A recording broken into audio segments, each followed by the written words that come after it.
nesse segundo vídeo a gente vai falar um pouquinho sobre as características do realismo. Então, a gente vai trabalhar com a verdade, a realidade exterior, né? A gente vai desprezar aquela imaginação romântica, aquela idealização romântica. Vai ser visto o homem como ele é. Então, se ele é infiel, ele vai ser retratado como infiel. Se a mulher ela é fraca, adúltera, sedutora, ela vai ser retratada dessa forma, tá?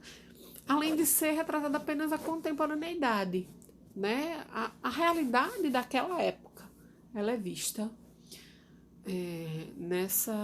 no realismo, tá? O retrato fiel das personagens, mesmo que eles apresentem aspectos negativos da natureza humana, como, por exemplo, o avarento, ele vai ser retratado, o covarde, o ambicioso, o fraco, o mesquinho, a adúltera, o corrupto, a prostituta, todos esses são personagens dessa época aí. O gosto pelos detalhes, o que causa uma lentidão da narrativa. Então, eles são descritivos demais, né? Então, eles descrevem muito os ambientes, eles descrevem bastante os personagens para que você conheça, não apenas fisicamente, mas ele descreve também psicologicamente, e Machado de Assis ele é brilhante nisso. Ele faz uma descrição psicológica dos seus personagens e que você conhece de verdade o sentimento daqueles personagens, né? Então você vai conhecer o personagem, não só o exterior, mas também o interior de cada um deles, né? A materialização do amor, né? O realista ele percebe o amor na forma carnal, física mesmo. Então a mulher ela vai ser um objeto de prazer. A gente vai ver crimes passionais, a gente vai ver adultério, a gente vai ver homossexualidade pela primeira vez na história da literatura brasileira. A gente vai trazer personagens tanto homossexuais, masculinos quanto femininos, né? A gente tem aí a retratação desse tipo de personagem, né? A denúncia das injustiças sociais, preconceito, hipocrisia, ambição dos homens e a exploração das classes menos favorecidas. Então, esse proletariado ele vai ser personagem também. A gente não vai ser só os ricos, a burguesia, como era lá no romantismo, não. A gente vai ter a visão agora daqueles que trabalham na fábrica, daqueles que são explorados, daqueles que são, né, os pobres, aqueles que vão ocupar os cortiços, por exemplo, tá? O determinismo e a relação entre causa e efeito. Então, nesse momento da literatura, a gente vai dar ênfase exatamente ao instinto. O homem, ele é objeto do meio, do momento e da hereditariedade. Isso vai ser determinante no comportamento dos indivíduos, tá? Então, ele pode ser bem nascido, mas o momento propiciou para que ele cometesse um crime. E, de repente, ele comete um crime, né? E aí, a construção desses personagens vão depender exatamente do meio, do momento ou da hereditariedade, ou do próprio instinto. Porque o homem, além de tudo, ele é um animal. E ele tem instintos, assim como todos os animais. Uma linguagem próxima à realidade e uma preocupação formal. É realista, é simples, é natural, é correta, é clara e é equilibrada, tá? É uma linguagem simples, porém, ou simples para a época, tá? Não vou dizer que é fácil o entendimento, porque ela ainda é uma literatura bem formal, tá? A preocupação formal ainda é bastante grande, tá? Agora a gente vai ver as características que são só do naturalismo, tá? Então, além de todas essas características que a gente falou, o naturalismo ela apresenta algumas características que são próprias dele, né? Que é uma visão determinista e mecanicista do homem. O homem é considerado um animal. E está sujeito a esse instinto. Então, por exemplo, uma mulher no realismo, ela tem desejos, tá? Uma mulher, ela tem desejo por um homem. No naturalismo, ela seria, essa descrição do desejo seria: fulana está no cio, né? Essa animalização.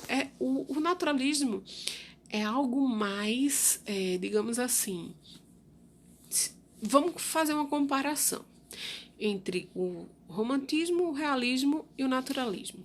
Vamos falar sobre uma cena amorosa, né? Um casal lá.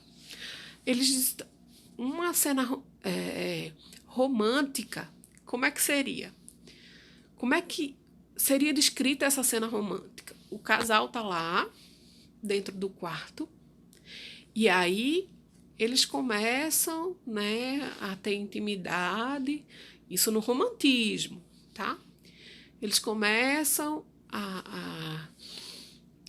E aí o que acontece no romantismo? Ele fecha a porta e você fica imaginando o que está acontecendo lá dentro. Mas ele não descreve, tá?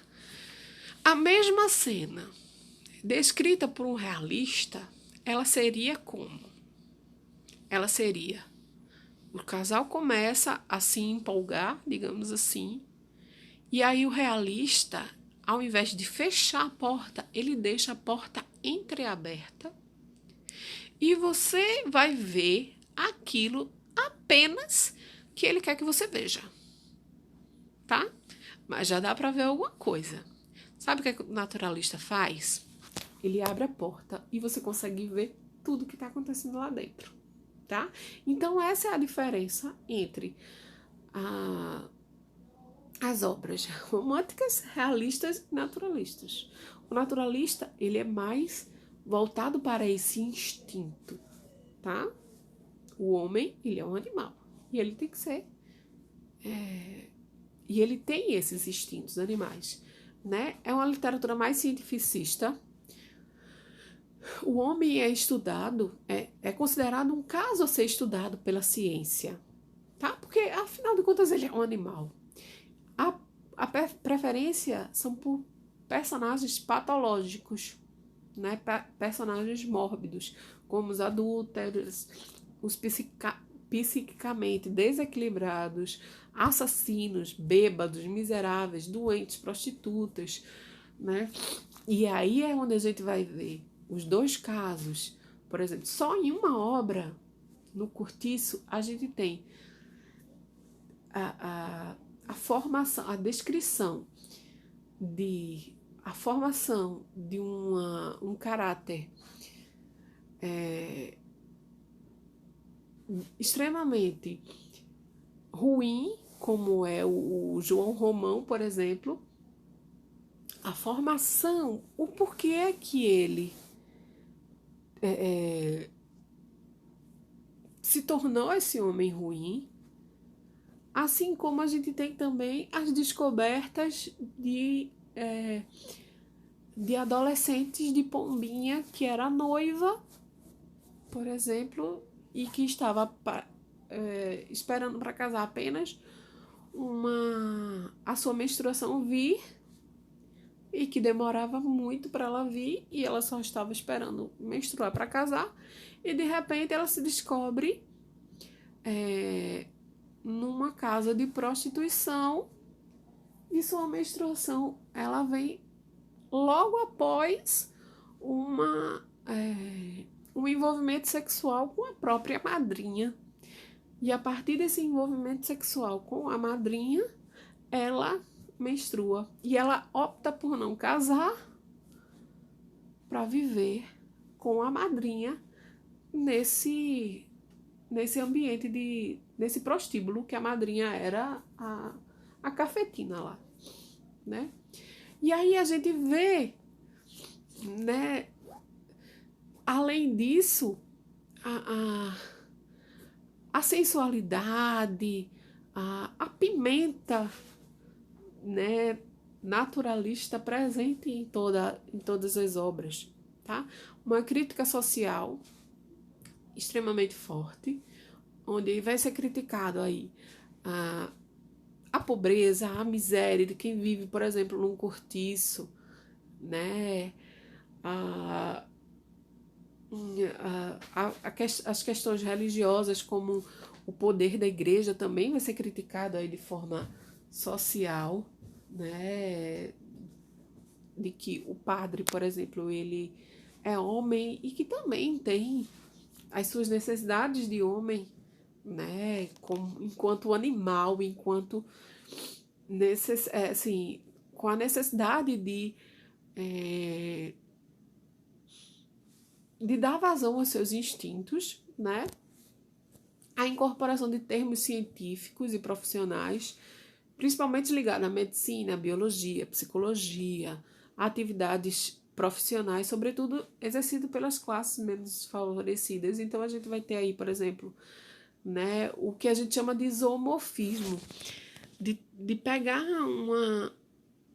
uma sensação, uma característica que é só de um animal, por exemplo, o zum zum da abelha. Então, eles são comparados a abelhas e eles não balbuciam, eles fazem zum zum igual a abelhas, né? Então, esses termos ligados à biologia, né, à medicina, a comparação com animais, eles vão estar presentes aqui ao longo